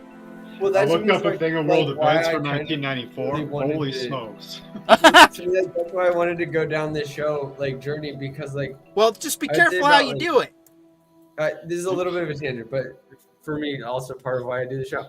But I'd say about 8 years ago, I heard this thing about how Star Wars was a product of its time, in the sense that George Lucas didn't have a full idea for how Anakin became Darth Vader, but he had what he had already written, and then he had the real world that he was living day to day and how that played into it. And ever since I read that, Like that's really like one of my inspirations for being a writer is like, oh, they're just making the real world metaphorical. And that's actually really fun and a lot of like hard work if you really think about how much you have to change it up to make it less dark. Whoa. Like I didn't know that at when I was like younger, but now as I've gotten older and I see that and I'm like that's been even more like my pursuit into it, and now I see why people say it's like hard and why it's work is because it takes so much effort to actually find the light in the dark spaces because there are so many dark spaces. And so like rewatching this old show, knowing that that's how writers write, is they write the real world set in the universe that they're writing to. So, Skogli, you had a That's list. so cool. What was the real world universe in 1994? All right, world events. Serbs' heavy weapons pound Sarajevo. Thousands dead in Rwanda massacre. South Africa holds first interracial national election. Nelson Mandela elected president. Israel signs accord with Palestinians. Peace treaty with Jordan. IRA declares ceasefire in Northern Ireland. U.S. sends forces to the Persian Gulf. The Russians attack Chechnya. Olympic figure skater Nancy Kerrigan attacked. 3 arrested. 4 convicted in the World Trade Center bombing.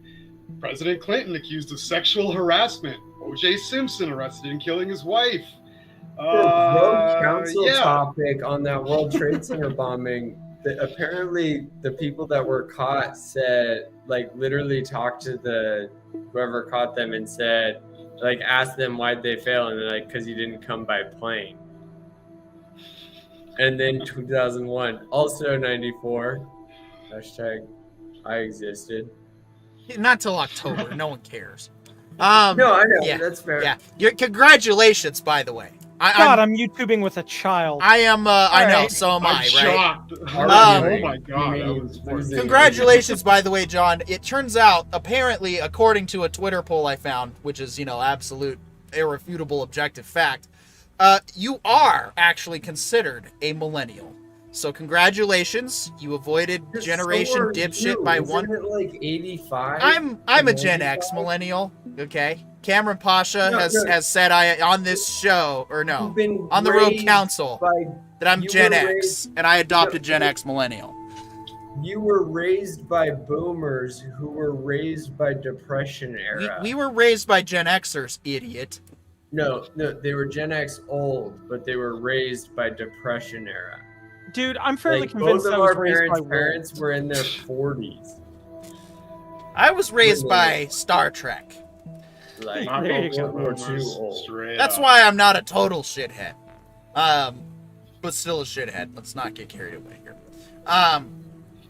Yeah, no, great episode. It's one of the best of the series, even though it's an O'Brien must suffer. It's actually a, you know what, he suffers to educate the galaxy on a little bit of Cardassian culture. I don't think it's an O'Brien must suffer because I thought it was so funny how hard it was for O'Brien to get off to work. Like, for him, he was kind of like, dude, that was a pretty solid vacation. I got my mandatory 8 hours of sleep and 3 hots and a cot. Yeah, and a tooth ripped like, out. For the first time since boot camp, he has actually gotten a regular schedule. Stripped down to your undies by people you just vehemently hate because you fought against them in a war. It's totally 5 stars. 10 out of 10 would do again. No, for him, it's more like, finally, 3 stars. Like, he knows what 3 stars now is. On his vacation schedule, because he's like, I always got to get the 5 stars, and that works. I think it's just further evidence why O'Brien should never leave the station. Every time he leaves the station, something bad happens to him. Dude, stay on board. Stop volunteering for away missions.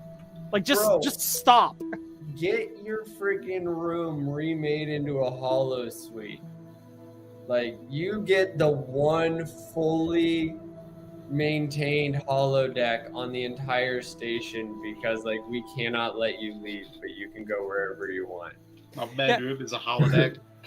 Turns out he's just always in like Fortnite. Just guys, I get to be in real life so I can dodge your bullets.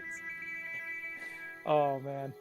So let's move on then to the Jem'Hadar. Yes, the one of the quintessential episodes of Star Trek Deep Space Nine. If you missed this episode, you miss too much. Yeah. This is the welcome to Star Trek I never knew existed.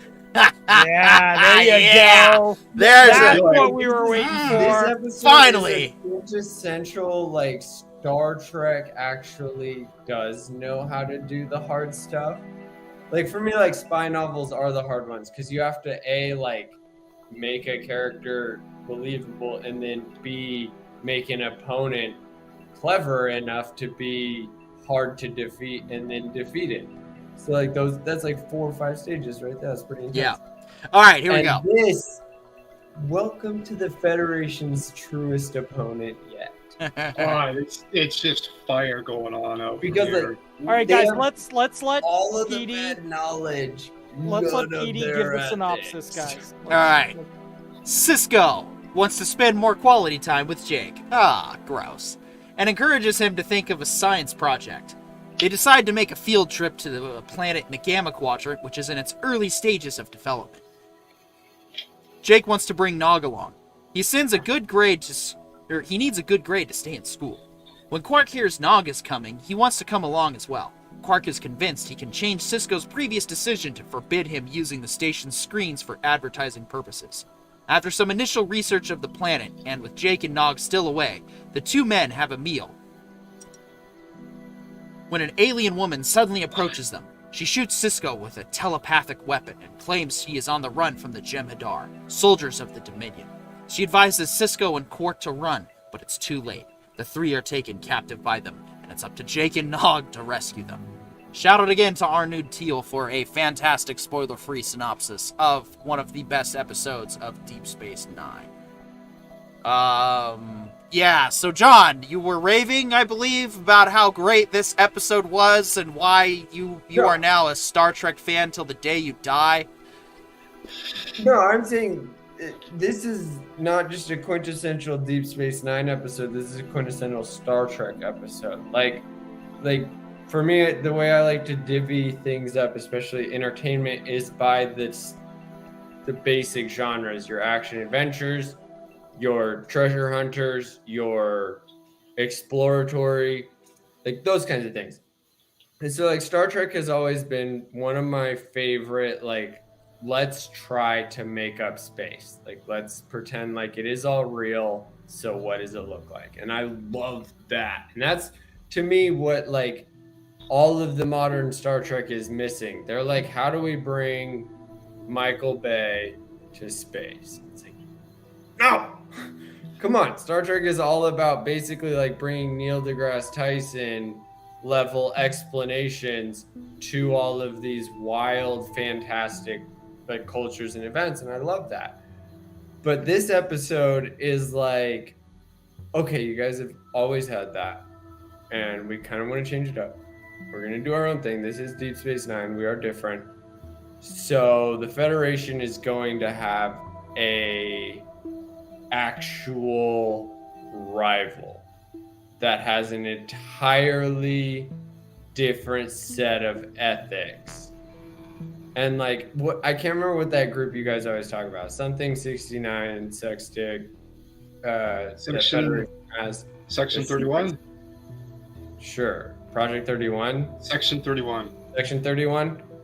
So like that's the equivalent, I guess, of the Jem'Hadar. Right? No. And look at these. What do you no? No. What is Starfleet's equivalent? The Starfleet's equivalent would, well, there's O'Brien. Like SEAL Team 6. Like This the is what Makos. the Jem'Hadar are. the No, Makos. not even like this is their regular schmo foot soldiers. This is the tier 0. Jem'Hadar. Wait, I thought Jem'Hadar were basically their like regular like quiet hunters, like they're CIA Black No, Ops. they're their Oh, yeah. regular troops. Actually, I don't- no, I hold almost- on. He's on the Because he right path. didn't He's got a use good foot idea. soldiers Earlier. No. I like where your head's at. You're right. These guys are basically elite commandos. Oh yes. Armies of them. Imagine SEAL Team 6, but if SEAL Team 6 made up the entirety of the United States Army and the Marine Corps. Right. But That's- Imagine if every armed American was a Navy SEAL. That's the best way to describe the Jem'Hadar Army. Willing to there's kamikaze a fatal themselves. flaw to that structure. And like every government ever in the history, like every military in the history of ever has found that out. And it's like you always need support.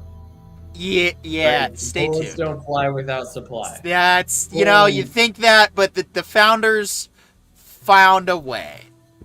Well, no, and I'm not saying they didn't, but like this is how they did. Like that's impure. Like that is empires. That's what the Romans did too. That's what every empire ever But yeah- did. That's but yeah, what no. Americans were There's- doing. You're in for a treat, my friend. That was actually, you're on the right track because it's basically taking, because yeah, I think that was the original intention of the Jem'Hadar, was that basically it's but what if we had like elite SEAL teams but as entire armies, not just, Oh, so it 5 or turns 6 out guys. So- later that these guys are just the basics. See, now you guys are we're just So, okay, so here's what it's like I as can far do. as I know, the only foot soldiers I've met are the guys that just like ignored their like Beskar armor, basically the Mandalorians. Oh, the well, I visiting- guess, I didn't really feel spoilerish to us on that one, but it's not. Okay, here's what I'm going to say, guys. This is from Also, the what back- about those hunters? Like, what tier are those guys? Because they were pretty low under Okay, the Jimmy. They're all tier 6 operators, or tier 1, or tier whatever, tier 3, whatever the highest tier is for operators. Okay, but it's armies of tier 6 operators. So, Well, no, it's tier 1, but Tier 1, got it. the idea is like, so if all of them are the best, then what are their individual like?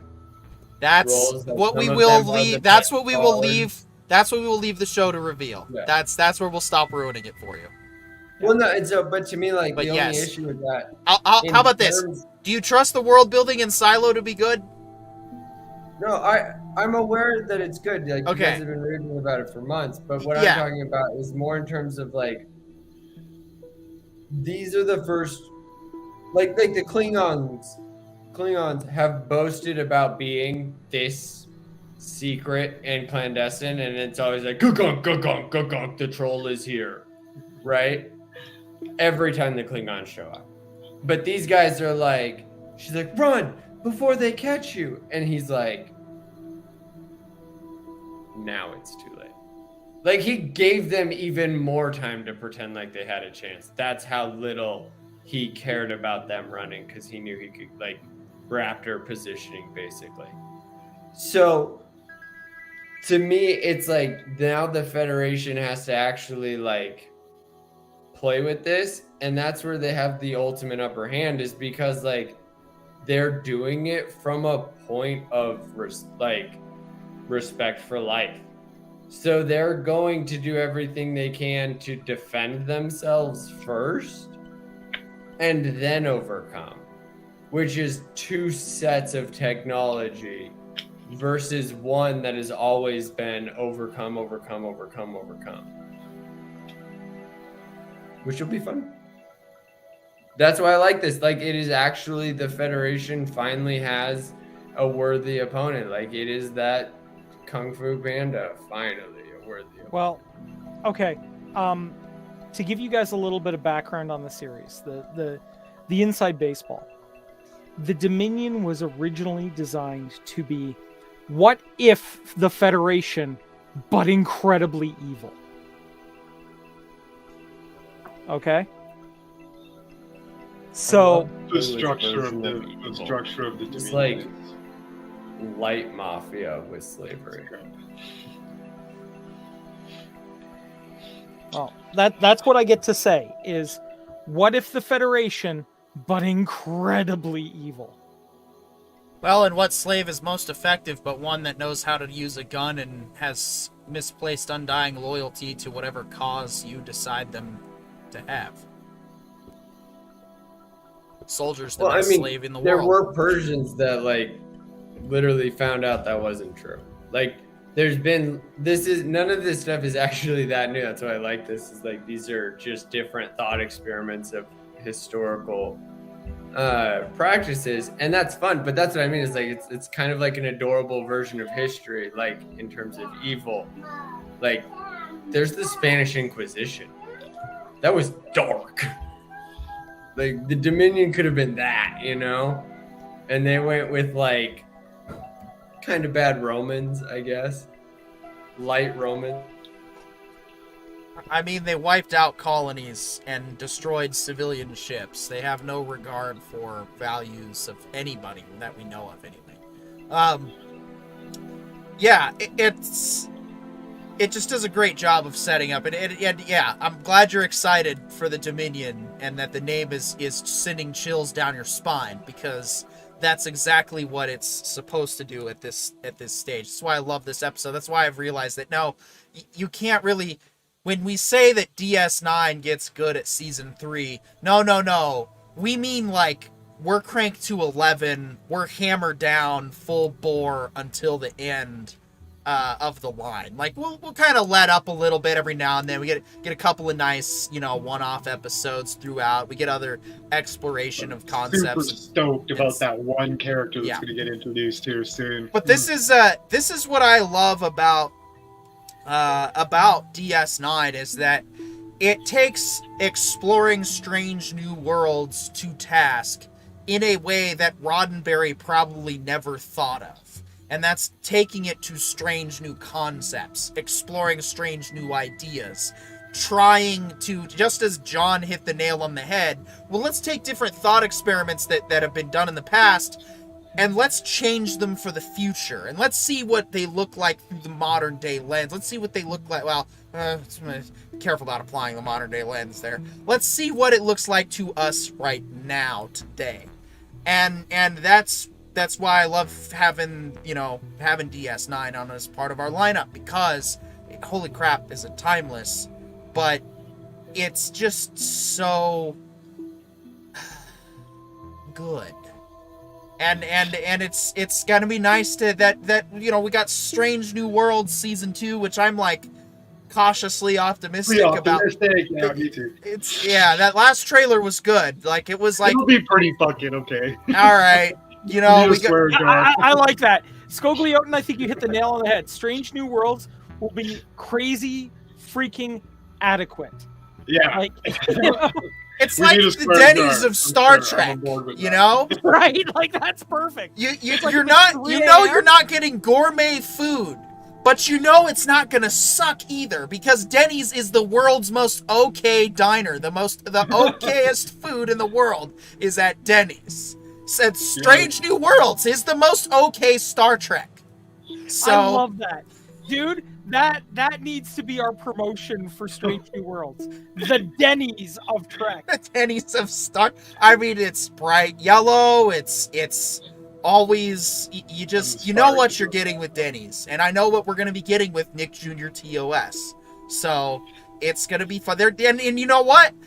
Just like I said with this episode, doing the Dominion, exploring strange new ideas, doing a crossover episode with a cartoon, it's strange. I like new. Jack Quaid. It's crossing two worlds. I mean, I like Lower Decks season 3. I'm excited to see what happens, because he's a nice guy. I think Lower Decks is worth starting at season 2, and I by season 3 episode 1 came on strong for me. I was like, oh, okay. Yeah, the last episode of season 2, I'm like, okay, this show's pretty good. I want to see what happens, and then we saw what happened, and it was so it's good. And Boimler going, you also live and long, and I'm like, yep, that would be me. That was me in the theater at Star Trek 2009. That was literally what I was like. He's saying it to me. No, not the rest of you. The rest of you shut up. He was saying it to me. Pointed to me. Said to me. No.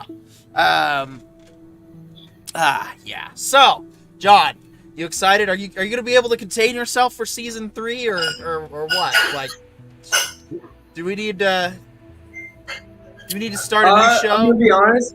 I was hesitant to press pause on continuation. It's like episode. It was like, it just auto plays the next episode. I was like, and then I was like, nah, I'll wait. It's a pretty compelling ending, eh? You're like, Yeah. All I can say to this is, now, John, imagine, if you will, we now had to wait, 4 months, I think, for the next episode. You act like I don't have to wait for all of the shows I've had to wait. I know, but I this love was a hell of a television. cliffhanger. Dude, I can literally. The only reason I know the school schedule is because I know the TV schedule and how they're aligned and coordinated accordingly. So I know which types of shows will be coming out in each season, and also like when they'll be taking their weekly breaks because of the school season. Because I remember all the connections that if I had one obvious autistic trait, it's my ability to know all the things about television itself. Not necessarily like all the actual rules, just like all the things that happen every day. Like, oh no, these types of shows go on between these hours because they want this target market because these people are supposedly home. Like that's, I know those details. So I'm aware of the weight. But also at the same time, like, I don't know, the big thing with this show that seems like still kind of like okay for me to press pause is that it's always just, I want today's Star Treks to go this hard, but look, today's good. look awesome. Yeah, that's the thing I say. that's It's like, you know literally what? all I'm I just happy ask. to watch modern Star Trek with modern production values. They're literally Yeah. like remastering video games, just putting the same thing out with like modern mechanics. Sometimes not even doing that. Like, kind of down if y'all do that for some of these shows. Just recast everyone and pretend like you didn't, and run the lines the same. But then, little quote out of context. But then you have to recast the guy who says this line. Ooh, that is really quite toxic now, isn't it? Yeah, look, here's what I would say. Or I just Jennifer want does Iris it- Stephen Barron. That's where you spice the lines. It's like you even take the old scripts because you own them. Like, take that and go over where it says like dramatic, grotesque taste instead of toxic. It's like, and they like vomit or something, or they don't even taste it because what scientists taste something to see if it's toxic? I know they have the capability. I've seen a phantom edit of the first 2 episodes of Star Trek Discovery. The quality can be found. They are capable, but no, it's regardless of anyone's opinion, this is what I try to say to every fan, regardless of whether you think Star Trek was only good from 2017 on, which I'm gonna laugh at that every time. Or whether you think that Or do you TOS is forget the that only, most of them are surface level, or when you they think say that good. Like, that most people are like, it's finally I the don't- prettiest it should have been. I give everybody who calls themselves a Star Trek fan the benefit of the doubt. I don't care what that is, because if the entire goal of Star Trek is to bring people together and to unite humanity, we gotta start somewhere. We gotta find common ground. If you like Star Exactly. Trek, that's where we begin. And that's why I say, like, most of them only care about it as the prettier one. They're not like saying the Right. other ones are And it's bad fine to because call they it don't out have and whatnot, but meat, or anyway, because they don't have meat. we're- It's because they don't care about that. What they care about is the visual. yeah, we're pressed and for they're time. finally getting them, which is cool. So, yeah, that's why I always say, regardless of what Star Trek you love personally, New Trek always gives us an excuse to rave about it. New Trek always gives us that moment to talk about why we love the motion picture, why we love The Undiscovered Country, why we love Deep Space Nine, why we want Star Trek to succeed. on this, at least I hope on this panel, we want Star Trek to succeed. And I'm sorry, guys. More of it. We're not going to get More there. of this. You know, we're not going to get there if we burn the ice cream shop down in the process. If that's your mindset, okay, I respect that if that's what you want, but I'm not joining. I'm not picking up a pitchfork and burning it down with you. I'm trying to voice our opinions on the stuff that when they do good, we say what's good, but when they don't, We're comparing and contrasting. yeah, no. Right. So I want to thank everybody who tuned in. Orville Nation, Maria with T and Telly, Nemesis of Eden, and of course there was let's see if I can find him again. Oh yeah, Inspiration TV for popping in, and of course Alina Chapman. We hope to see you guys back. We also we enjoy doing this every week, and I got to figure out what our content's going to be for next week. Otherwise, yeah, we'll be diving right into season 3 of DS9 for sure, and continuing Silo. And I'll try to have something announced, hopefully before and with a reasonable amount of time to catch up on if we need to catch up on it. Certainly open to ideas and suggestions if anyone's got any. Yeah, I think that pretty much actually wraps all of it up in a nice, neat bow. Like I said, at the end of the day, we get to talk about Star Trek. I can't really complain too much, regardless of the quality of the product. At the end of the day, it's like, oh, Star Trek's relevant today. Let's talk about Star Trek. Let's talk about why we love Star Trek. And I think that's what I want to encourage more people to do. Like, I get it. We'll continue this discussion next week.